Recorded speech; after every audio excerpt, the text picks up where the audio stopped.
Szevasz, bazd meg! Rég láttalak! Ez meg mi a faszt keresi? Meg szeretném nézni ma, hogy vered a farkadat.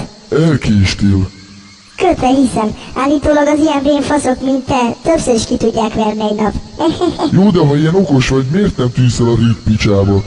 Inkább szerez nekem egy nőt. Hű, az jó ötlet. Miért szeretnél? Szőkét, barnát? Vöröset nagy picsával. Ma milyen kamus vagy? Nem is tudod mennyire.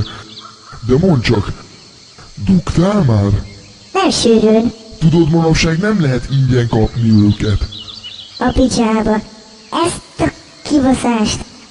Azokat a tettes kurvákat csak pénzért kapod meg, úgyhogy elkezdhetsz gyűjteni. Nekem sok pénzem van. Nem kell? Dehogy kell nekem a mocskos pénzed, Miért nem? mert az ilyen rogyásképű állatok teszik tönkre ezt a társadalmat. De hát nekem nincsenek is rogyáim. Ne felesélj vissza, te kis kretén, mert olyat bebaszok neked, hogy megszédülsz. Anyád emleget.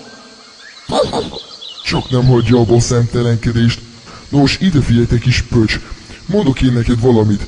Ha nem tanulod meg a kellő tiszteletet felém nézve, kiszedem a beleidet, és azzal akasztolak fel egy fára. Kurva anyád. Nem hiszel nekem, bazd meg? Akkor tűnj a picsába, kis kretén pöcs. Mondd apádnak, hogy szarjon, gecit.